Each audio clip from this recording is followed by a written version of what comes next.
Hey guys, this is the Hunter here from Team Fuzzy Panda, and I'm gonna go ahead and do an extra deck profile video this week. I did do one earlier today with the shadow patterns, which you'll probably see in the videos, but I'm going ahead and do this one now because I did promise one of our viewers a Kagero deck profile, a Dote, which I happen to have. Alright, so I'm gonna go ahead and get started, and here we go. The starter is Little Lizard Soldier Conroe. Obviously, I still prefer this one as starter. And from what I heard from the OCG, they're bringing back the Dote, and they're allowing the Conroe to be used along with 4 Dotes now. But I'm not sure if that's going to affect us. But obviously here in the US, it doesn't affect us yet. So Conroe with the Dote is perfect. So I run the 1 Conroe.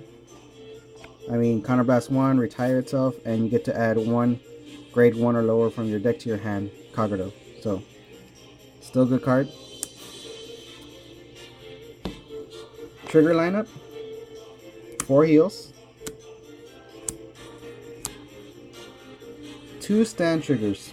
Now, I know people say, well, at least I've seen other Dote decks where they don't run any stands, but they do run forced draws, and then the 8 critical, and obviously the 4 heals. But I like to, like in the shadow pattern video, my preference is I still like to have that option of having that stand to have that extra attack, because I like attacking with a rear guard first, and then Vanguard, and then letting the last rear guard hit, depending on what trigger again. And if I get the stand wall, the other rear guard can hit again. So regardless if it can't hit Vanguard, it could always target a rear guard to weaken their offense for the next turn.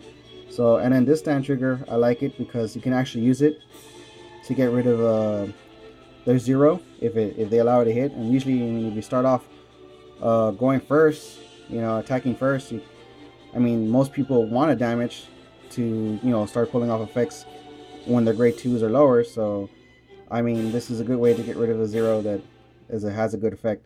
And then you can recycle it, because after you pop or retire a 0 with the skill, you can put this back in the deck. So it's a good stand. I like it. So I run 2 stands. I run 3 draw triggers. I know that means that my critical count is only at 7, but I tend to like it. So, but I like this draw trigger because, again, if you don't have the stand trigger and you really don't want them having their 0 effect, and if they go second and attack you, you can always save Conroe for the following turn, and you just counterblast 1, put this into soul, and you retire their 0 that you don't want them to have. So, but this might switch, but I'll discuss that at the end of the video. So 3 draw triggers, and it's the Gatling Claw Dragon for its skill, and then 7 crits, 3 Draco Kids, and 4 stars. So that's the trigger lineup.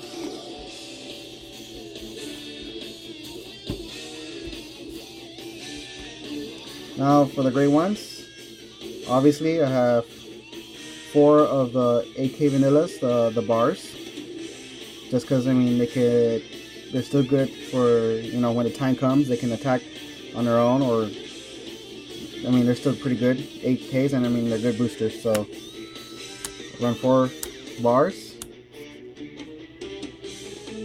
1 Iron Tail Dragon, but this is just for the time being, because once the new stuff comes out with the break rights and stuff, I do plan to run 4 perfect shields. So this will probably be replaced with a perfect shield, because you'll see right now I run 3. So this will probably get out later on, but for now I do run it just because I don't know what other great one to run. So 1 Iron Tail. I run 2 Heat Nail Salamanders.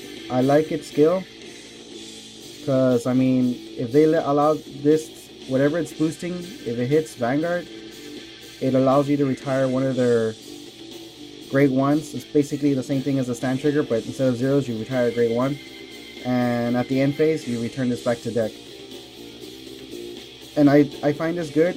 I prefer this one over Kanara, because at least you don't lose a card in the field, and it gives your opponent to either lose their grade 1 or guard, and then you still have a booster. because this has to be, this whatever it's boosting has to hit for it to work. So if they guard it, at least you still have it for an attacker the following turn, or a booster. So I like this one a lot. I run 2.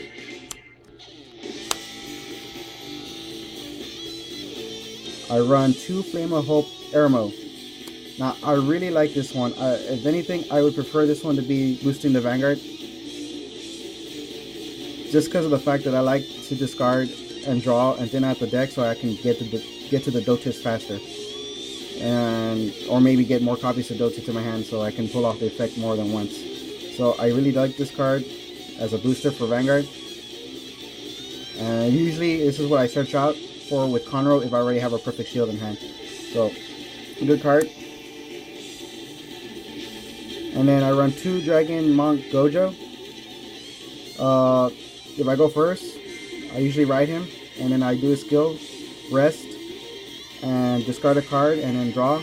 Basically, like I said, it's just to thin out the deck so I can get to the cards I really want faster, and maybe discard something that I don't even hand. So I run 2 of this. If I go first, I usually hope to get this in hand so I can ride it. If not, it's still a good booster. And then if I want, I could always just rest it as a rear guard and then discard a card and draw.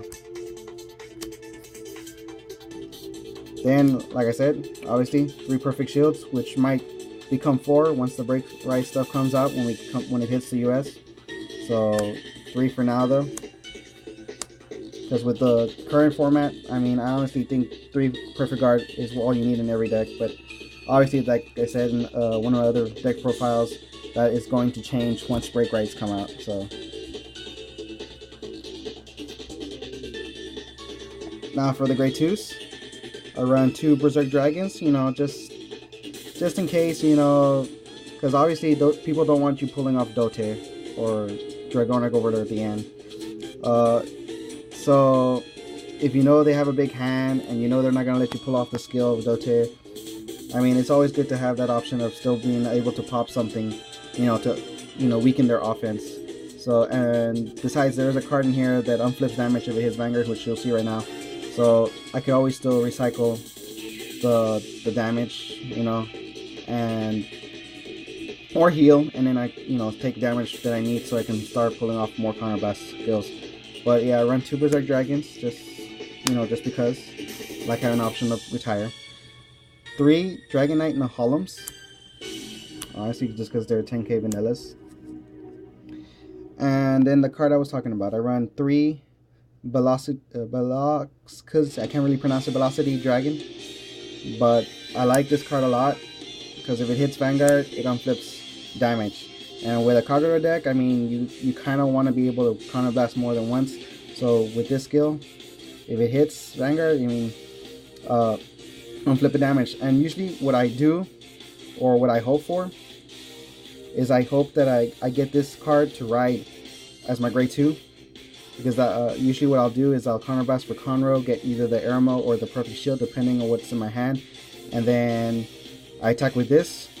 And like I said, most people will want damage early on just to pull off their skill. So this kind of forces them to be like, well, take it and let them unflip their damage, or stop them. So it kind of works both ways. So I like being able to unflip damage with this as a Vanguard. And then if I have it in a rear guard, I mean, it's easier for them to guard as a rear guard, but it's still good to have to unflip damage. So I run 3 of those. Then last, I run 4 Burning Horde Dragons. Obviously, this is an Overlord deck. Overlord, Dote. So I mean, if you have an Overlord as your Vanguard, during your turn when this attacks, it gets an extra +3, so it's a 12k hitter on its own. So it can hit an 11k Vanguard on its own without being boosted if they don't guard. So it's a good card. So run 4.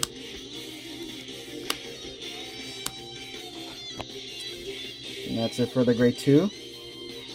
Last, grade 3. Run 3 Dragonic Overlords. So, and I like this art. I prefer this art. A lot of people like the old art, the one that you get in the trial deck, but I prefer this art. So I run 3 of Dragonics, and then obviously the last card, the main card of the deck, I run 4 Dragonic Overlord at the end. It's Dotis. So that's basically it. I mean, there's nothing more to it than that for the Dota deck. Now for future change-ups, I mean, the only thing that I plan to change in this deck in the future, once the cards come out, is box 11, I believe. Yeah, box 11. The draw triggers, the new Kagero draw triggers, the Seal Dragons. They do have another skill that I might consider using, which is put into soul, and then you get to +3 one of your units. I mean, that can be helpful against crossfire decks, but it depends, because I still kind of like the current draw trigger where you can retire 0. So it's going to be a hard decision whether or not I switch up to draw triggers. Other than that, the trigger lineup would probably stay the same. The only other change I'll make would be the break right. I probably I won't use any more Dragonic Overlords. Maybe I'll put one in the deck just in case, I actually can put the Dragonic in the soul and make Dote at 13. But really, I'm probably going to focus on just the break right with Dote. I mean, it makes Dote a 21 attacker on its own, so without a boost. So it's still pretty good. And plus, if it doesn't hit, you can discard 3 cards and then send up Dote and then hopefully hit with Dote still and then do Dote skill. So that's about it for the changes in the future. I don't really plan to switch up this deck other than that. And if I do make another Kagero deck, it'll probably be a Seal Dragon deck on its own. But if you have any other questions, any other things that you think I should change, or because I mean I probably won't. I like it the way it is. But if you want answers, or to maybe you want to run it a different way, then go ahead and just leave your questions or your comments under the comments, and I will get to them as soon as I can. Thanks, and this is the Hunter once again, signing off for Team Fuzzy Panda.